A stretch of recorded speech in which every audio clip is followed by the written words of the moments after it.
মুসলমান ভাইরা আমার, আমরা যখন রুকুতে যাই, রুকুতে যাওয়ার পরে আমরা রবের তাসবিহ গাই। কথা ঠিক বললাম না ঠিক বললাম? রুকুতে গিয়ে কি বলি? সুবহানা রাব্বিয়াল আযীম। সিজদায় গিয়ে আমরা একই রবের কথা বলি, সুবহানা রাব্বিয়াল আলা। মুনাজাত দলে আল্লাহর দরবারে বলি, রব্বানা আতিনা ফিদ দুনিয়া হাসানা ওয়া ফিল আখিরাতি হাসানা রব্বানা যালামনা। আরে একটু বিড়বিড় করে আমার সাথে একটু বলেন, রব্বানা যালামনা আনফুসানা ওয়া ইল্লাম তাগফির লানা ওয়া তারহামনা লানাকুনান্না মিনাল খাসিরিন। রব্বানা লা তুসিগ কুলুবানা বা'দা ইয হাদাইতানা ওয়া হাব লানা মিন লাদুনকা রাহমা রব্বানা ওয়া লা তুহাম্মিলনা মা লা তাকাতা লানা বি রব্বানা ইন্নানা সামি'না ফাগফির লানা যুনুবানা ওয়া কাফির আন্না সাইয়্যাতিনা ওয়া তাওফানা মা'আল আবরার। বান্দা যখন আল্লাহকে রব বলে ডাক দেয়, হাদিসের ভিতরে আছে আমার নবী বলেন, তখন আল্লাহ পাক রব্বুল আলামিনের কুদরতি আত্মাটা ঠান্ডা হয়ে যায়। সুবহানাল্লাহ বলেন। তখন আল্লাহ তাআলা বলতে থাকেন, ও ফেরেশতারা, আয়ালামুল আবদি আন্না লাহু রাব্বা। আমার বান্দা কি জানে তার এক রব আছে? বান্দা কি জানে যে তার এক রব আছে? বান্দা কি স্বীকার করছে? বান্দা যেই জবানে আমাকে রব বলে স্বীকার করেছে, ওই বান্দার জিন্দেগীর সমস্ত গুনাহ মাফ করে দিলাম। তাহলে রব চিনতে হবে কিনা বলেন? ভাই, রবকে চিনতে হবে কিনা? দুনিয়াতে যারা রব চিনে যাবে, তারা কবরে যেয়ে আমার রব্বুকার প্রশ্নের জবাব দিতে পারবে। যখন আজরাইল আলাইহিস সালাতু ওয়াস সালাম তার আসল রূপ ধরে বান্দার সামনে চলে আসবে, ও মুসলমান ভাই, তখন আল্লাহ পাক রব্বুল আলামিনের কিছু ফেরেশতা তারা আল্লাহর ওই নেককার বান্দার কানের কাছে এসে বলবে, আল্লাহ তাখাফু ওয়া লা তাহজানু ওয়া আবশিরু বিল জান্নাহ। ও আল্লাহর নেককার বান্দা, তোমার কোনো ভয় নাই, তোমার কোনো পেরেশানি নাই, তুমি জান্নাতের সুসংবাদ গ্রহণ করো। সুবহানাল্লাহ। আল্লাহ তাআলা বলেন, ইন্নাল্লাযীনা ক্বালু রাব্বুনাল্লাহ, যারা বলবে আমার রব আল্লাহ।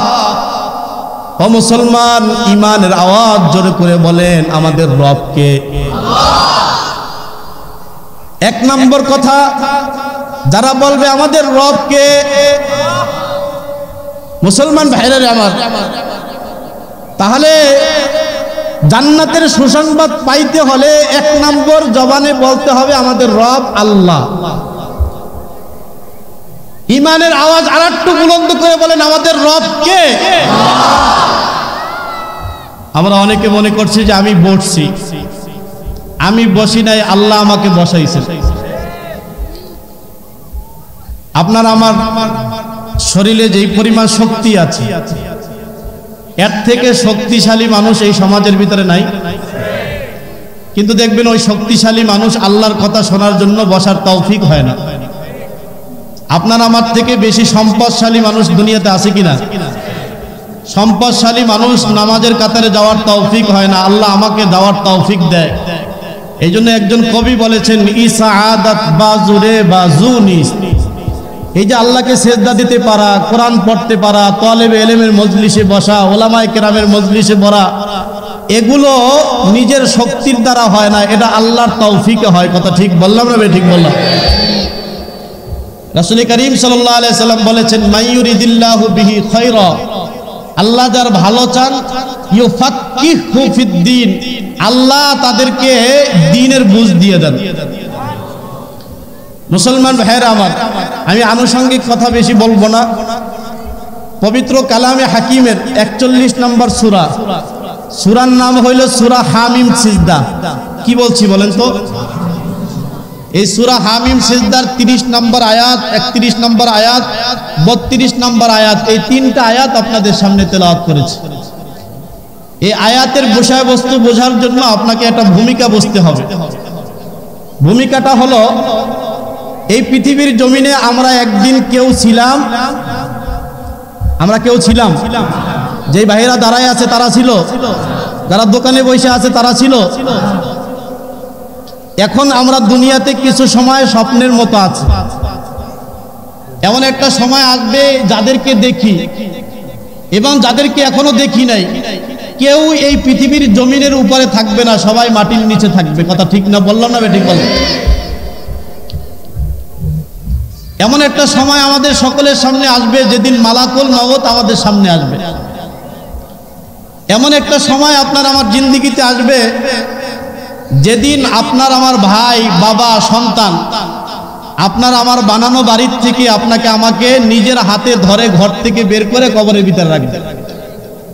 হবে কি না? মুসলমান ভাইরা আমার, এরকম একটা দিন আমাদের সকলের সামনে অপেক্ষা করতেছে। আমি যে আয়াতে কারিমা তেলাওয়াত করলাম, এই আয়াতে কারিমার একটা অংশের ভিতরে আল্লাহ পাক রব্বুল আলামিন বলেন, তাতানাজ্জালু আলাইহিমুল মালাইকাতু আল্লা তাখাফু ওয়ালা তাহজানু ওয়া আবশিরু বিল জান্নাতিল্লাতী কুনতুম তুআদুন। এই আয়াতের তাফসিরে মাজহারির ভিতরে বিশিষ্ট সাহাবী ওকি ইবনুল জাররাহ রাদিয়াল্লাহু তাআলা আনহু বলেন, আমি যে আয়াতে কারিমার অংশ তেলাওয়াত করলাম, এই অংশটুকু ফেরেশতারা আল্লাহ তাআলার নেককার বান্দার কানে কানে 3 বার বলবে। কয়বার বলবে?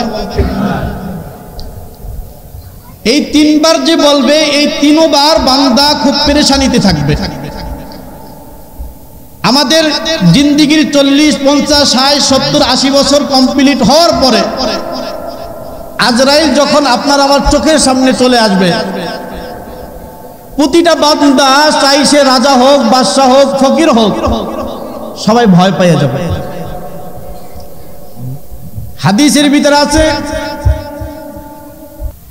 যখন আজরাইল আলাইহিস সালাতু ওয়াস সালাম তার আসল রূপ ধরে বান্দার সামনে চলে আসবে, ও মুসলমান ভাই, তখন আল্লাহ পাক রব্বুল আলামিনের কিছু ফেরেশতা তারা আল্লাহর ওই নেককার বান্দার কানের কাছে এসে বলবে, আল্লাহ তাখাফু ওয়ালা তাহজানু ওয়াবশিরু বিল জান্নাহ। ও আল্লাহর নেককার বান্দা, তোমার কোনো ভয় নাই, তোমার কোনো পেরেশানি নাই, তুমি জান্নাতের সুসংবাদ গ্রহণ করো। সুবহানাল্লাহ। তাফসিরে মাজহারির ভিতরে উল্লেখ আছে, ওকি ইবনুল জাররাহ রাদিয়াল্লাহু তাআলা আনহু বলেন, রাসূল করিম সাল্লাল্লাহু আলাইহি সাল্লাম বলেন, বান্দাকে যখন কবরে রেখে সব মানুষ চলে যাবে, তখনও বান্দা খুব ভয় পেয়ে যাবে। তখনও আবার ওই ফেরেশতারা আসবে, আয়েশা বলবে, আল্লাহ তাখাফু, তোমাদের ভয় নাই, ওয়ালা তাহজানু, তুমি পেরেশানি করো না, ওয়া আবশিরু বিল জান্নাতিল্লাতী কুনতুম তুআদুন, ওই জান্নাতের সুসংবাদ গ্রহণ করো যে জান্নাত তোমার জন্য বানানো হয়েছে। সুবহানাল্লাহ। নাহনু আউলিয়াউকুম ফিল হায়াতিদ দুনিয়া, আমরা এই ফেরেশতারা দুনিয়ার হায়াতে তোমার বন্ধু ছিলাম, অফিল আখিরা, আখিরাতের জিন্দেগিতেও আমরা তোমার বন্ধু হয়ে গেলাম। সুবহানাল্লাহ বলে। তৃতীয় নাম্বার, কিয়ামতের ময়দানে সমস্ত নবীরা পর্যন্ত ইয়া নফসি ইয়া নফসি করবে। জানেন তো আপনারা, একজন নবী ইয়া নফসি করবে না, তার নাম কি বলেন? সবাই জবান খুলে বলেন, একজন নবী ইয়া নফসি বলবে না, ইয়া উম্মতি বলবে, তার নাম কি?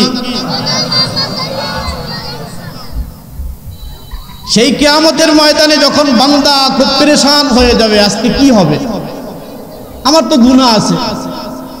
আমরা অনেকে মনে করি আমার নেক বেশি, গুনাহ কম, আমি জান্নাতি। বিষয়টা এমনটা নয়। আল্লাহ যদি কারো একটা গুনাহ যদি ধরে বসে, বান্দা গুনাহ কেন করছে বলো, তো আল্লাহর সামনে হিসাব দিয়ে জান্নাতে যাওয়ার শক্তি কারো। কিয়ামতের ময়দানে প্রতিটা মানুষ পেরেশান হয়ে যাবে। ওই মানুষটাও যখন পেরেশান হবে, তখন আগের ওই ফেরেশতা, যেই ফেরেশতা তার মৃত্যুর সময় আসছিল, যেই ফেরেশতা তার কবরের সময় আসছিল, ওই ফেরেশতা কানের কাছে আইসে বলবে, যাই নাই, আসি তোমার সাথে, তোমার কোনো ভয় নাই, তোমার কোনো পেরেশানি নাই, তুমি ওই জান্নাতের সুসংবাদ গ্রহণ করো যেই জান্নাতের মালিক তোমাকে বানানো হয়েছে। আমরা দুনিয়াতেও তোমার বন্ধু ছিলাম, আখিরাতেও তোমার বন্ধু হয়ে গেলাম। সুবহানাল্লাহ বলেন। আচ্ছা, আমরা সবাই মুসলমান কিনা বলেন? মুমিন কিনা? পরকাল বিশ্বাস করি কিনা? আচ্ছা, আমাদের মৃত্যুর সময় জান্নাতের ফেরেশতারা আমাদেরকে এই সুসংবাদ বলুক, এটা আমরা চাই কিনা? কবরের জিন্দেগিতে সুসংবাদদাতা ফেরেশতারা এসে বলে এই কথা যে তোমাদের কোনো পেরেশানি নাই, ভয় নাই, এই কথা আমরা চাই কিনা? কিয়ামতের ময়দানে ফেরেশতারা এসে বলে যে তোমার কোনো পেরেশানি নাই, ভয় নাই, আমরা তোমার সাথে দুনিয়াতে ছিলাম, আজকে আসি, তুমি জান্নাতের সুসংবাদ গ্রহণ করো, এই কথা আমরা শুনতে চাই কিনা? আচ্ছা ভাই, সবকিছু চাইলে হয় নাকি এর জন্য কিছু করতে হয়? দুনিয়াতে কেউ যদি ঘরে বৈশা বৈশা যদি একা একা ফিকির করে, আজকে আমি বাজারের সবচেয়ে বড় মাছটা খাবো, ঘরে বৈশা বৈশা যদি তাসবিহ নিয়ে জিকির করে বড় মাছ খাবো, তো বড় মাছ খাওয়া হয়ে যাবে? এর জন্য টাকা নিয়ে বাজারে যাইতে হবে। কথা ঠিক বললাম না? ঠিক। বাজারে গিয়ে মাছ কিনতে হবে, মাছ কেনার পরে এটা রান্না করতে হবে, তারপরে যদি আল্লাহ খাওয়ায় খেতে পারবো। কথা ঠিক না? ঠিক। মুসলমান ভাইরা আমার, আমরা পরকালের জান্নাত সবাই চাই। জান্নাতে যাওয়ার কিছু ফর্মুলা আছে কিনা? আমি যে আয়াতে কারিমা তেলাওয়াত করেছি, এই আয়াতে কারিমার শুরুতে আল্লাহ তাআলা দুইটা কথা বলেছেন। কয়টা কথা? এই দুইটা কথা যদি কোনো ব্যক্তি মাইনা নিতে পারে, তাহলে ফেরেশতারা তার মৃত্যুর সময় জান্নাতের সুসংবাদ দিবে, কবরে তার জান্নাতের সুসংবাদ দিবে, হাসরের ময়দানে তাকে জান্নাতের সুসংবাদ দিবে। সুবহানাল্লাহ। কয়টা কথা? আপনাদের কষ্ট হয়? মুসলমান ভাইরা রে আমার, আল্লাহ তাআলা বলেন, ইন্নাল্লাযীনা ক্বালু রাব্বুনাল্লাহ, যারা বলবে আমার রব আল্লাহ। ও মুসলমান, ঈমানের আওয়াজ জোরে করে বলেন, আমাদের রব কে? এক নম্বর কথা, যারা বলবে আমাদের রব কে, মুসলমান ভাইরা রে আমার, তাহলে জান্নাতের সুসংবাদ পাইতে হলে এক নম্বর জবানে বলতে হবে আমাদের রব আল্লাহ। ঈমানের আওয়াজ আরেকটু বুলন্দ করে বলেন, আমাদের রব কে? আমরা আল বলছি, আমরা রব আল্লাহ এ কথা বলছি, কিন্তু রবকে আমরা চিনি নাই। রবকে আমরা কি করি নাই? একটা হলো চিনা বলা, আর একটা হলো না চিনা মুখস্থ বলা। আজকে আমরা চিনাবো আল্লাহ কেমন রব। কোরআনুল কারীমের সূরা জারিয়ার ৬৭ নম্বর আয়াতের ভিতরে আল্লাহ পাক রব্বুল আলামিন বলেন, ওমা খালাকতুল জিন্না ওয়াল ইনসা ইল্লা লিয়াবুদুন, যে আয়াতের সাথে আমরা অনেকে পরিচিত। এই আয়াতের তাফসিরে অধিকাংশ মুফাসসিরিন কিরাম লিখেছেন, ওমা খালাকতুল জিন্না ওয়াল ইনসা ইল্লা লিয়াবুদুন এর অর্থ হইল, ওমা খালাকতুল জিন্না ওয়াল ইনসা ইল্লা লিয়াবুদুন আই লিয়ারিফুন। আল্লাহ বলেন যে আমি জিন এবং মানব জাতিকে আমার পরিচয়ের জন্য বানাইছি, আমার পরিচয় পাওয়ার জন্য বানাইছি। সুবহানাল্লাহ বলেন। যে যাকে চিনে সে তাকে মানে। কথা ঠিক বললাম না? ঠিক বললাম। আপনি বাসে চড়ে কোথাও যাচ্ছেন, আপনার পাশেই নারায়ণগঞ্জের এসপি সাহেব বসেছে সিভিল বেশি, আপনি তাকে চিনেন না, আপনি কিছুক্ষণ পরে ঠেলা দিতেছেন, এই ভাই আগায় বসেন। পিছের থেকে কেউ একজন বলছে, এই মিয়া আপনি যাকে বারবার ঠেলা দিচ্ছেন আর বলছেন ওদিকে আগান, ইনি কিন্তু নারায়ণগঞ্জের এসপি সাহেব। আপনি এবার ঠেলা দিবেন না, আরো আগায় বসবেন, অন্যদিকে আগায় বসবেন কিনা বলেন? মুসলমান ভাইরা রে আমার, আল্লাহকে চিনি নাই বিদায় আল্লাহকে মানতে পারি নাই। আল্লাহকে যদি চিনতে পারতাম তো আল্লাহকে মানা আমার জন্য সহজ হইতো। কথা ঠিক না বেঠিক? মুসলমান ভাইরা রে আমার, আমরা এই পৃথিবীর জমিনে আসার আগে আরেকটা জগতে ছিলাম, সেই জগতের নাম কি? রূহের জগৎ। আপনারা জানেন তো সবাই? আমার কথা শোনেন সবাই? ভাই আমার কণ্ঠ নাই, গজলও গাইতে পারবো না, কিন্তু কোরআন থেকে কিছু আলোচনা শোনাইতে পারবো। আপনারা শুনতে রাজি আছেন তো ইনশাআল্লাহ?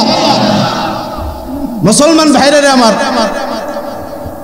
আমরা এই পৃথিবীর জমিনে থাকার আগে যেই জগতে ছিলাম সেটার নাম রূহের জগতে। আল্লাহ সমস্ত রূহকে একত্রিত করেছিলেন। একত্রিত করে আল্লাহ পাক রব্বুল আলামিন বলেছিলেন, আলাস্তু বিরব্বিকুম, আমি কি তোমাদের রব নই?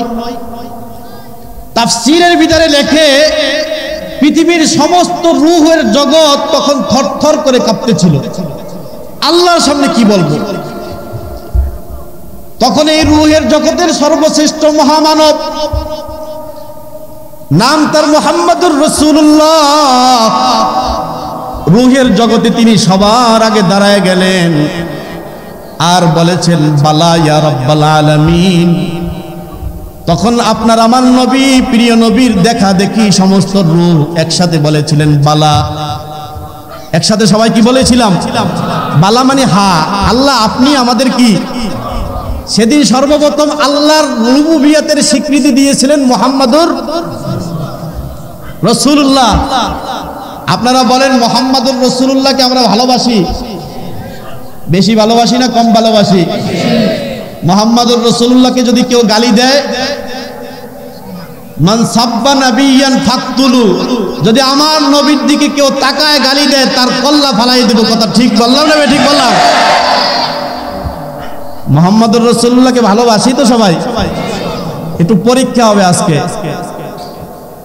এই যে ছোট ছোট মাদ্রাসার তালেবে ইলম, এই যে আমার দুই পাশে বসে আছে খতামুন নবিয়্যিন দারুল হক মাদ্রাসার, এই মাদ্রাসার সাথে এতিমখানা লাগানো হয় নাই, আমি বড় খুশি হয়েছি। আমাদের বুজুর্গানে দিন বলেন যে মাদ্রাসার তালেবে ইলমদের মাদ্রাসার সাথে এতিমখানা লাগানটা এটা বেমানান। কেন বেমানান? যারা এতিমখানা লাগান তারা আমার উপরে বেজার হবেন না, কেননা যারা আল্লাহর কোরআন পড়ে তারা আল্লাহর নবীর মেহমান। আল্লাহর নবীর মেহমানরা এতিম হতে পারে না, গরিব হতে পারে না। কথা ঠিক বললাম না? এটাই বলে। মুসলমান ভাইরা আমার, আল্লাহর নবীকে যদি আমরা সত্যিকারে মনের থেকে ভালোবেসে থাকি ও মুসলমান, তাহলে এই বাচ্চাগুলো আল্লাহর নবীর মেহমান। কার মেহমান? তো নবীকে ভালোবাসলে, নবীকে যদি পাইতাম তাহলে কেমন বিছানায় শুইতে দিতাম? ও মুসলমান, নবীকে যদি পাইতাম কেমন খানা খাইতে দিতাম? নবী যদি কিয়ামতের ময়দানে দাঁড়ায় বলে, ও উম্মত, আমার মেহমান গুলো ভালো জায়গায় শুইতে পারে নাই, ভালো খাইতে পারে নাই, তুমি আমার কেমন আশিক রাসূল ছিলা, তোমার সম্পদ ছিল, আমার মেহমানরা তোমার সম্পদের ভাগ পায় নাই, আল্লাহর নবীর সামনে আমরা বেইজ্জতি হব না, ইজ্জতওয়ালা হব? মুসলমান, একটু হিসাব কিতাব করা দরকার আছে কিনা? আমাকে এই মহতামিম সব কিছুই বলেন নাই, তারপর আমি যেই রুমে বসেছি, রুমের ভিতরে বৈশা বৈশা দেখলাম যে চাটাই এটা পুরান হয়ে গেছে, এর ভিতরে শুইতে বড় ছাত্রদের কষ্ট হয়। আল্লাহর নবীর দুই চারজন আশিক রাসূল একটু হাত উঠাইয়ে বলেন, মাদ্রাসার চাটাই আল্লাহর নবীর মহব্বতে সব আমি দিয়ে দিব। কি আছেন? নারায়ে তাকবীর। নাই? কেউ নাই? আল্লাহর নবীর মহব্বত নাই? ওই মুখে মুখী নারায়ে তাকবীর স্লোগান। মুসলমান ভাইরা রাগ করেন না, আমি কালেকশন করতে বসি নাই, কালেকশন করবো না। একটু ইমানের পরীক্ষা নিলাম যে হাকিকতান আমাদের ইমান কতটুকু আছে। যদি সত্যিকারের আশিক রাসূল হইতাম তাহলে রিকশা চালক হইলেও বলতাম যে রিকশা বিক্রি করে আল্লাহর নবীর মেহমানের মেহমানদারি করাইলো। কথা ঠিক বললাম না? ঠিক বললাম? মুসলমান ভাইরা আমার, যে কথা বলতেছিলাম, তাহলে রূহের জগতে আমরা একটা শব্দ আল্লাহর কাছে বইলা আসছি, সেটা আল্লাহ আপনি আমাদের রব। বলছি কিনা বলেন? এই রূহের জগৎ থেকে আমরা এই দুনিয়ার জগতে আসছি, আসার পরে আরেকটা জগতে যাব, সেটা হলো কবরের জগৎ, আলমে বারজাকের জগৎ। সবাই আমার সাথে একটু জবান খুলে বলেন, আমরা আরেকটা জগতে যাব, সেই জগতের নাম কি? কবরের জগৎ বা আলমে বারজাকের জগৎ। এই আলমের বারজাকের জগতে যখন আমরা যাব, তখন দুইজন ফেরেশতা আসবে, মুনকার নাকির। আসবে কিনা? এই মুনকার নাকির আইসা তিনটা প্রশ্ন করবে। কয়টা প্রশ্ন? তার ভিতরে এক নম্বর হলো মার রব্বুকা, সবাই বলেন কি বলছি? দ্বিতীয় নম্বর হলো আমান দীনুকা, তৃতীয় নম্বর হলো আমান হাযার রাজুল আল্লাযী বুইসা ফীকুম, তাহলে কবরের ভিতরে সর্বপ্রথম প্রশ্ন হবে তোমার রব কে? কবরের ভিতরে সর্বপ্রথম প্রশ্ন কি হবে বলেন? আমরা সবাই আলমে আরো হয় সবাই বলে আসছি, হিন্দু বলছে, খ্রিস্টান বলছে, ইহুদি বলছে, পত্তলিক বলছে, মুশরিক বলছে, সবাই বলছে আল্লাহ আপনি আমার কি। কিন্তু কবরে যাওয়ার পরে হিন্দুও আল্লাহকে রব বলে স্বীকার করতে পারবে না, বলবে। মুসলমান ভাইরা আমার, আমরা যখন রুকুতে যাই, রুকুতে যাওয়ার পরে আমরা রবের তাসবিহ গাই, কথা ঠিক বললাম না ঠিক বললাম? রুকুতে গিয়ে কি বলি? সুবহানা রাব্বিয়াল আযীম। সিজদায় গিয়ে আমরা একই রবের কথা বলি, সুবহানা রাব্বিয়াল আলা। মুনাজাত দলে আল্লাহর দরবারে বলি রব্বানা আতিনা ফিদ দুনিয়া হাসানা ওয়া ফিল আখিরাতি হাসানা রব্বানা যালামনা। আরে একটু বিড়বিড় করে আমার সাথে একটু বলেন, রব্বানা যালামনা আনফুসানা ওয়া ইল্লাম তাগফির লানা ওয়া তারহামনা লানাকুনান্না মিনাল খাসিরিন। রব্বানা লা তুসিগ কুলুবানা বা'দা ইয হাদাইতানা ওয়া হাব লানা মিন লাদুনকা রাহমা রব্বানা ওয়া লা তুহাম্মিলনা মা লা তাকাতা লানা বি রব্বানা ইন্নানা সামি'না ফাগফির লানা যুনুবানা ওয়া কাফির আন্না সাইয়্যাতিনা ওয়া তাওফানা মা'আল আবরার। বান্দা যখন আল্লাহকে রব বলে ডাক দেয়, হাদিসের ভিতরে আছে আমার নবী বলেন, তখন আল্লাহ পাক রব্বুল আলামিনের কুদরতি আত্মাটা ঠান্ডা হয়ে যায়। সুবহানাল্লাহ বলেন। তখন আল্লাহ তাআলা বলতে থাকেন, ও ফেরেশতারা, আয়ালামুল আবদি আন্না লাহু রাব্বা। আমার বান্দা কি জানে তার এক রব আছে? বান্দা কি জানে যে তার এক রব আছে? বান্দা কি স্বীকার করছে? বান্দা যেই জবানে আমাকে রব বলে স্বীকার করেছে, ওই বান্দার জিন্দেগীর সমস্ত গুনাহ মাফ করে দিলাম। তাহলে রব চিনতে হবে কিনা বলেন? ভাই, রবকে চিনতে হবে কিনা? দুনিয়াতে যারা রব চিনা যাবে তারা কবরে যাইয়ে আমার রব বুকার প্রশ্নের জবাব দিতে পারবে। দুনিয়াকে যারা রবকে চিনবে না তারা কবরে যাইয়া রবের প্রশ্নের জবাব দিতে পারবে। আমরা অনেকে দেখবেন যে ফজরের নামাজ জামাতের সাথে পড়ে, অনেকে তাহাজ্জুদের নামাজও পড়ে, অনেকে ফজরের নামাজও পড়ে না, জোহরের নামাজও পড়ে না, জুমার নামাজও পড়ে না। যে যতটুকু আল্লাহর দিকে আগায় সে ততটুকু রবকে চিনে। কথা ঠিক বললাম না ঠিক বললাম? ও মুসলমান ভাইরা আমার, এবার রবের পরিচয় নেন। আল্লাহ 49 নম্বর আয়াতে এবং 50 নম্বর আয়াতের ভিতরে আল্লাহ পাক রব্বুল আলামিন রবের পরিচয় দিয়েছে মুসা আলাইহিস সালাতু ওয়াস সালামের জবানে। সুবহানাল্লাহ বলেন। মুসা আলাইহিস সালাতু ওয়াস সালাম তার জমানায় ফিরাউনের কাছে গিয়েছিল। কার কাছে? ফিরাউনের কাছে গিয়ে বলছিলেন, এই ফিরাউন, তুমি নিজেকে রব বলে দাবি করো, তুমি রব না। তুমি কি না? তুমি রব না। রব হওয়ার ক্ষমতা তোমার ভিতরে নাই। মুসলমান ভাইরা আমার, যুগে যুগে নবীরা বিভিন্ন জালিমের কাছে গিয়ে রবের পরিচয় তুলে ধরছেন। হযরত ইব্রাহিম আলাইহিস সালাতু ওয়াস সালাম নমরুদের কাছে গিয়ে বলতেছে, নমরুদ, তুমি নিজেকে রব বলে দাবি করো, তুমি রব নয়। শোনো, রব্বিয়াল্লাযী ইউহয়ী ওয়া ইউমীত, আমার রব হলো এমন একজন রব যে রব মানুষকে মারতে পারেন, বাঁচাইতে পারেন। তাইলে এই সেটা হজম করার মতো শক্তি আমার ভিতরে ছিল। আমরা যখন দুনিয়াতে আসছি, নার্সরা আমার মায়ের নাভির থেকে আমাকে আলোক করে কেসে দিয়া আপনারা আমার মায়ের নাভির থেকে আমার নাভিকে কি করে ফেলছে? কাইটা ফেলেছে। তখন আমরা ওয়া ওয়া করে একটা চিৎকার দিয়েছি কিনা? মুফাসসিরিনে কেরাম বলেন যে আমরা ওয়া ওয়া করে চিৎকার দিয়েছি। তখন আল্লাহকে ডেকে ডেকে বলেছিলেন, আল্লাহ, এতদিন তো নাভির সাথে মিলাইয়া খাওয়াইছেন, এখন খাওয়াবেন কি?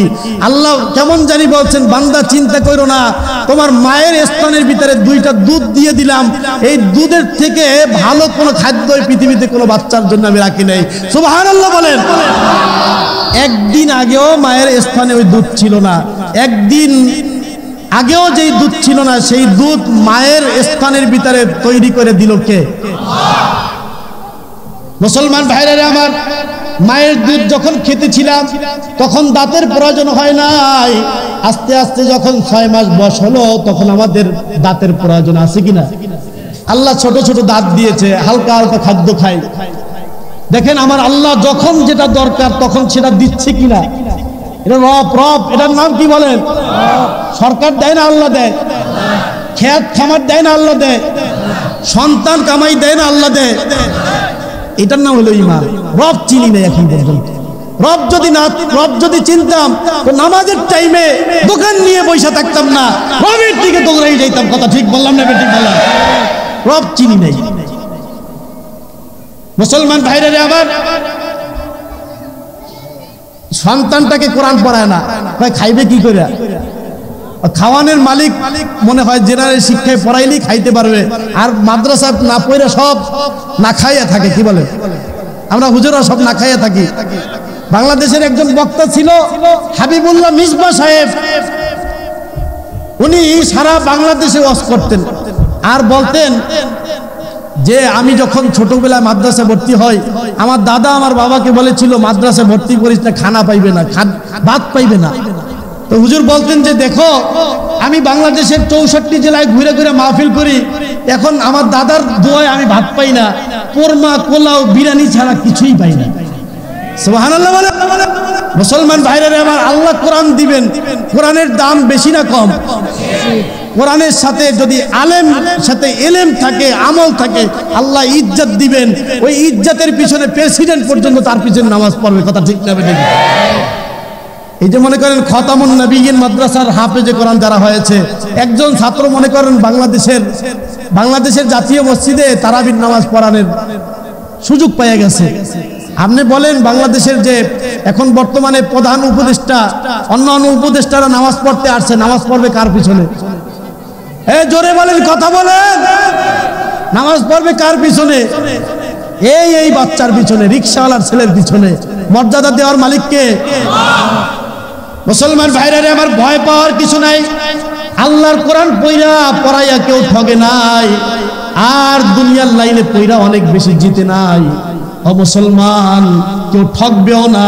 আল্লাহর কোরআনের দ্বারা আল্লাহ দুনিয়াতে ইজ্জত দিতে পারে কিনা বলেন? মুসলমান ভাইরা রে আমার, যে কথা বলতেছিলাম আপনাদের মনে আছে তো? রব্বুনাল্লাযী আতা কুল্লা শাইইন খালকাহু সুম্মা হাদা। আমার রব এমন এক রব, মাখলুকের যখন যা যেভাবে প্রয়োজন তখন তাকে সেভাবে দিয়ে দেন। সুবহানাল্লাহ বলেন। দেওয়ার মালিককে। আমি বিস্তারিত আলোচনার দিকে যাব না। তারপরে আল্লাহ পাক রব্বুল আলামিন বলেন সুম্মা হাদা। তার জন্য আল্লাহ পাক রব্বুল আলামিন পদ্ধতিও আল্লাহ শিখাইয়া দেন। সুবহানাল্লাহ বলেন। আপনারা কোরআনুল কারীমের ভিতরে একটা সূরা আছে, সূরার নাম হলো সূরা আনকাবুত। সূরার নাম কি বলেন? আনকাবুত মানে হইল মাকড়সা। কি? আল্লাহ পাক রব্বুল আলামিন বলেন মাসালুল লাযিনা কাফারু কামাসালিল আনকাবুত। যারা কাফের আছে, মুশরিক আছে, তাদের দৃষ্টান্ত হলো মাকড়সার ঘরের মতো। কিসের মতো? ইন্না আওহানাল বুয়ুতি লাবাইতুল আনকাবুত। মাকড়সার ঘর দেখতে অনেক সুন্দর দেখায়, মনে হয় বিশাল একটা ঘর বানাইছে সাজায় গোজাইয়া। ফু দিবেন সব কি শেষ। দুনিয়ার যারা দুনিয়ার পিছনে পড়ে আছে, আল্লাহকে ভুলে আছে, তাদের দৃষ্টান্ত হইল মাকড়সার জালের মতো। আমি যেই জন্য বলতেছি, কোরআনুল কারীমের এই সূরা আছে মাকড়সা। আপনি দেখবেন মাকড়সার বাচ্চা যখন দেয় তখন বাচ্চাদের কোনো খাদ্য থাকে না। কি থাকে না? তখন এই ছোট ছোট মাকড়সাগুলো ওর মায়ের শরীরগুলো খাইতে থাকে। কি খাইতে থাকে? মায়ের শরীর খাইতে খাইতে মায়ের শরীরটা ঝাঁঝরা হয়ে যায়। এবার এই জন্য দেখবেন যে ঘরের কোনায় যে মাকড়সার বাসা আছে, এখানে বড় একটা মাকড়সা একেবারে মানে একটা এই হয়ে আছে, খোসা হয়ে আছে। দেখছেন কিনা আপনারা? মায়ের শরীরটা খাইয়া ও ঝাঁঝরা করে দিছে। এখন এই বাচ্চাগুলো মায়ের থেকে কিছুই শিখতে পারে না। এই বাচ্চাটাই যখন ওর খাদ্যের প্রয়োজন, বাতির কাছে গিয়ে সুন্দর করে মা যেমন ঘর বানাইছে অমন ঘর ওই সুন্দর করে কি করতেছে। আচ্ছা বলেন, ওরে এত সুন্দর ঘর বানানোর ট্রেনিং দিছে কে? রব। রব এর নাম কি? রব চিনেন তো? মুসলমান ভাইরা আমার, রব চিনা যদি, রবকে মাইনা যদি কবরে যাওয়া যায়, কবরের জিন্দেগিতে যখন ফেরেশতা বলবে মার রব্বুকা, ঠাসঠাস করে বলে দিবে রব্বি আল্লাহ, আমার রবকে। আল্লাহ পাক রব্বুল আলামিন নেককার বান্দাকে 4টা প্রশ্ন করবে। কয়টা প্রশ্ন? আর বদকারকে 3টা প্রশ্ন করবে। নেককারকে কয়টা প্রশ্ন, আর বদকারকে কয়টা প্রশ্ন? 3টা প্রশ্ন। মুসলমান ভাইরা রে আমার, এই জন্য আমার রব বান্দার জন্য যখন যেখানে যেভাবে যা দরকার সব কিছুর ব্যবস্থা আমার রব, আমার মালিক করে দিছে। আমার বান্দার জন্য ফলের ব্যবস্থা দরকার, আমার মালিক যেই মৌসুমে বান্দার যেই ফলটা উপকার, আমার মালিক ওই মৌসুমে ওই ফলের ব্যবস্থা করে দিছে। সুবহানাল্লাহ। এই জন্য আল্লাহর কোন প্রেমিক, আল্লাহর কোন দেওয়ানা ফলের দিকে তাকাইলে আমার মাওলাকে দেখে, গাছের দিকে তাকাইলে আমার মাওলাকে দেখে, মাছের দিকে তাকাইলে আমার মাওলাকে দেখে। কথা ঠিক কিনা? ঠিক। আমার মাওলাকে পাওয়া যায়। এই জন্য আরিফিনরা সব দিকে তাকাইলে আমার মাওলাকে দেখে। এই জন্য মাওলা বলতেছেন, ওফি আনফুসিকুম আফালা তুবসিরুন, বান্দা তুমি নিজের দিকে তাকাও তাহলে আমাকে পাওয়া যাবে। সুবহানাল্লাহ বলেন। হাদিসের ভিতরে আছে, মান আরাফা নাফসাহু আরাফা রাব্বাহু, যে নিজেকে চিনে সে মাওলাকে চিনে। সুবহানাল্লাহ বলেন। মান আরাফা নাফসাহু, সবাই আমার সাথে বলেন, মান আরাফা নাফসাহু আরাফা রাব্বাহু, যে নিজেকে চিনে সে আল্লাহকে কি চিনে। হাদিসের ব্যাখ্যার ভিতরে মুহাদ্দিসিনে কিরাম লেখেন, মান আরাফা নাফসাহু বিদ-দাঈফ, নিজেকে যে নিজের নফসকে যে দুর্বল ভাবে চিনে, আরাফা রাব্বাহু বিল কুওয়া, আল্লাহকে সে বড় ভাবে চিনে। সুবহানাল্লাহ বলেন। ভারতের দিল্লি সাহিব জামে মসজিদের সামনে আল্লাহর এক দেওয়ানা বসবাস করত। আপনাদের কষ্ট হয়? আল্লাহর একজন দেওয়ানা বসবাস করত। ওই দেওয়ানা নামাজের পরে মসজিদের সামনে দাঁড়ায়া নিজের মনে মনে নিজের দিকে তাকাইয়া সে নিজে নিজে বলতো, তু মেরা রব নেহি, মাই তেরা গোলাম নেহি, তেরে বাত নেহি মানতে। মানুষ যখন তেনার কথা শুনতো তখন বলতে, এই পাগলা কি বলো তুমি, তু মেরা রব নেহি, তুমি তো আল্লাহ কি বলতেছো, তুমি রব না। মাই তেরা গোলাম নেহি, তুমি কেমন জানি আল্লাহ কি বলতেছো, আমি তোমার গোলাম না। তেরে বাত নেহি মানতে, তোমার কথা আমি মানি না। তাহলে আল্লাহকে এই কথা বললে তো তোমার ইমানই থাকে না, কি জন্য নামাজে আসছো? একদিন, 2 দিন, 3 দিন, এক সময় মানুষ তাকে পাকড়াও করছে, এই পাগলা তোমার কথার ভেদ বলতে হইবে। পাগলা উঠে বলে যে, আরে আমি আমার রব আল্লাহকে বলি না, আমার নফসকে আমি এই কথা বলি। ও নফস, তুই আমার রব না, তুই আমার কি না, রব না। মাই তেরা গোলাম নাকি, রব তোর কথা অনুযায়ী আমি চলবো না। সুবহানাল্লাহ বলেন। রব বলে নামাজ না পড়ে শুয়ে থাক, নফস বলে নামাজ না পড়ে শুয়ে থাক, বলে কিনা বলেন? নফস বলে হারাম খা, নফসের কথা শুনবো না রবের কথা শুনবো? আপনারা জবানটা একটু জোরে, জবানটা খুলে জোরে বলেন, নফসের কথা শুনবো না রবের কথা শুনবো? নফস বলে হারাম খা, নফস বলে বাচ্চাকে কোরআন শিখানোর দরকার নাই, বলে কিনা?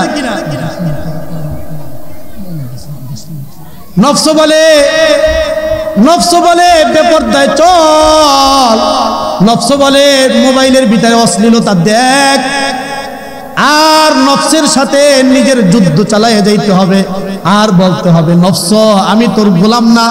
সবাই বলেন, নফস আমি তোর গোলাম না, তেরে বাত নেই মানতে। নফস তোমার কথা মানা যাবে না, মানবো তো আমার রবের কথা মানবো।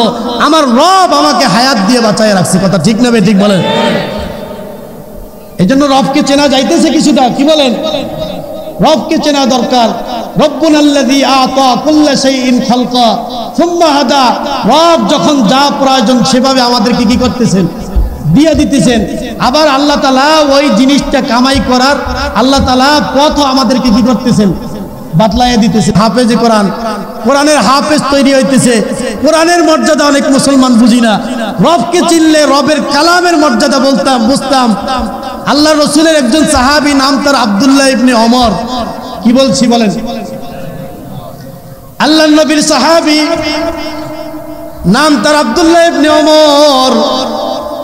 তিনি যখন আল্লাহর কোরআন পড়ার জন্য হাতে নিতেন আর বলতেন, হাদা কালামু রব্বি, হাদা কালামু রব্বি, হাদা কালামু রব্বি, এই কথা বারবার বলতেন। আর বেহুশ হয়ে তিনি জমিনের ভিতরে লুটাইয়া পড়তেন। সুবহানাল্লাহ বলেন।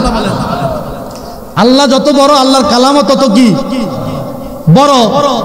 ইমাম আহমদ ইবনে হাম্বল রহমাতুল্লাহ আলাইহির জমানায় তেনার দেশের বাদশার সাথে তেনার মোনাজারা হয়েছিল, কোরআন মাখলুক না গায়রে মাখলুক। ইমাম আহমদ ইবনে হাম্বল রহমাতুল্লাহ আলাইহি বলছিলেন কোরআন গায়রে মাখলুক, কেননা কোরআন হইল আল্লাহর কথা, আল্লাহর কথা আল্লাহরই একটা অংশ। সুবহানাল্লাহ বলেন, আল্লাহর অংশ কিনা কি বলেন? এই জন্য আব্দুল্লাহ ইবনে ওমর রাদিয়াল্লাহু তাআলা আনহু তিনি কোরআন ধইরা বুকের সাথে জড়ায়া ধরতেন আর বলতেন হাযা কালামু রব্বি, এটা তো হলো আমার রবের কথা। সুবহানাল্লাহ বলেন, হাযা কালামু রব্বি, এটা তো আমার রবের কথা। রবের আজমত আর বরত্বর কারণে তিনি বেহুশ হয়ে জমিনের ভিতর লুটায়ে পড়তেন। সুবহানাল্লাহ বলেন। আপনার আমার কাছে তো কোরআনের মূল্য নাই, কোরআনের মূল্য নাই। মুসলমান ভাইরা আমার, কোরআনের যদি মূল্য থাকতো, কোরআন শুধু আমাদের মাদ্রাসার ওই তেফায়ের ভিতরে থাকতো না, মাদ্রাসার আলমারির ভিতরে থাকতো না। কোরআন বাংলাদেশ গণতন্ত্র দেখেছি, অনেক তন্ত্রমন্ত্র দেখেছি, কোরআনের শাসন দেখি নাই। কোরআনের শাসন যদি বাংলাদেশে দেখতাম তাহলে এই দেশটা সোনার দেশ হইতো। কথা ঠিক না বেঠিক বলেন? একদল খাইয়া গেছে আর একদল খাওয়ার অপেক্ষায় আছে। যদি কোরআনের শাসন আসতো তাহলে দুনিয়াতে কেউ খাওয়ার চান্স পাইতো না। কথা ঠিক না বেঠিক বলেন? আজকে বাংলাদেশের আমি বিগত দিনেও আমি আওয়ামী লীগ সরকারের সময় আমি মসজিদের ভিতরে দীপ্ত কণ্ঠে বলেছি, বাংলাদেশের বিগত দিনে যারা প্রধানমন্ত্রী ছিল তার কাছেও যদি জিজ্ঞাসা করেন কোরআন দাম না কম, কোরআনের দাম আছে কিনা, বলবে হ্যাঁ কোরআনের দাম আছে। তাহলে বলেন যে কোরআনের শাসন কালকে থেকে কায়েম করেন, তা পারবো না। কোরআনের দাম আছে সবাই বুঝি, কিন্তু কোরআনের শাসন আমরা কেউ চাই না। কোরআনের শাসন মানে হলো আল্লাহর শাসন। কথা ঠিক না বেঠিক বলেন? আপনি একটা মোবাইল কিনেছেন, কি কিনেছেন? মোবাইল কেনার পরে মোবাইলের সাথে একটা গাইডলাইন দেয় যে এইভাবে এইভাবে মোবাইলটা চালাইতে হবে। ওই গাইডলাইন যদি ছাড়া যদি আপনি মন মতো চালান তাহলে জীবনে ওই মোবাইল চালাইতে পারবেন? এই পৃথিবী বানাইছেন কে বলেন? জমিন বানাইছেন কে? মানুষ বানাইছেন কে? সূর্য বানাইছেন কে? আরে জবান খুলে বলেন না, আল্লাহর নাম বলেন। সূর্য বানাইছে কে? বাতাস বানাইছে কে? হুকুম চলবে কার? এই জন্য আমরা এই মাহফিলের স্টেজে বলে যাচ্ছি বাংলাদেশের সমস্ত ওলামায়ে কেরাম, সমস্ত ইসলামী দল এক হয়ে যাওয়া দরকার। কথা ঠিক না বেঠিক বলেন? আমি বলি, আমি আশা করি আমরা তরুণ আলেম হিসেবে আশা করি বাংলাদেশে যদি ইসলামী দলগুলো সব একত্রিত হয়ে যায় অন্ততপক্ষে 100 আলেম সংসদে থাকবে। কোন নাস্তিক মাথা চারা দিয়ে উঠার মতো সাহস পাবে? চলে বলেন, মাথা চারা দিয়ে উঠতে পারবে? কোরআন যদি সংসদে থাকে কোরআনের তলেবে এলেম গালিচার ভিতরে শুইবে। কথা ঠিক না বেঠিক বলেন? কোরআনের তলেবে এলেমদের মাদ্রাসায় খানা থাকবে না, সেটা হতে পারে না। কথা ঠিক না বেঠিক বলেন? দুনিয়ার সব কিছুর জন্য বাজেট হয়, কোরআনের তলেবে এলেমদের জন্য কোনো বাজেট নাই। এমন মুসলিমদের আমরা দেখতে চাই না। কথা ঠিক না বেঠিক বলেন? আপনারা কি রাজি আছেন তো আমার সাথে? মুসলমান ভাইরা আমার, আমরা আজকে অনেক বেশি আমি খুশি হয়েছি। আমাদের এই ভাই মোল্লা ওমর ভাই, আরে মোল্লা ওমর তো পৃথিবীর ভিতরে আমিরুল মুমিনিন ছিলেন। আরে বলেন না কি? মোল্লা ওমর নামের ভিতরে একটা স্পৃহা আছে। পৃথিবীর ভিতরে একটা দেশ সারা পৃথিবীকে কাঁপাইয়ে দিছে, নাম কি বলেন? আফগানিস্তান বলেন। একটা দেশ কাঁপাইয়ে দিছে, আমেরিকাকে পাত্তা দেয় নাই। 20 বছর পর্যন্ত আমেরিকা অনেক আক্রমণ করেও শিয়ালের মতো পালাইয়ে যেতে বাধ্য হয়েছে। কথা ঠিক নেই বেঠিক বলেন? রাশিয়াকে পরাস্ত করে দিছে, যার নেতৃত্বে তার নাম হলো মোল্লা ওমর। আলে মোল্লা ওমর নামের মানুষগুলো একটু সাহসী হয় বেশি। হুজুরের ছোট মানুষ হলে হুজুরের সাহসটা, এত বড় মাহফিল হুজুরে আলহামদুলিল্লাহ সাহসিকতার সাথে করে দিছে। আপনারা হুজুরকে সহযোগিতা করবেন তো ইনশাআল্লাহ? কি বলেন? এই সমস্ত সাহসী মানুষের সাথে থাকলে দ্বীন ইসলামের বড় ফায়দা হবে।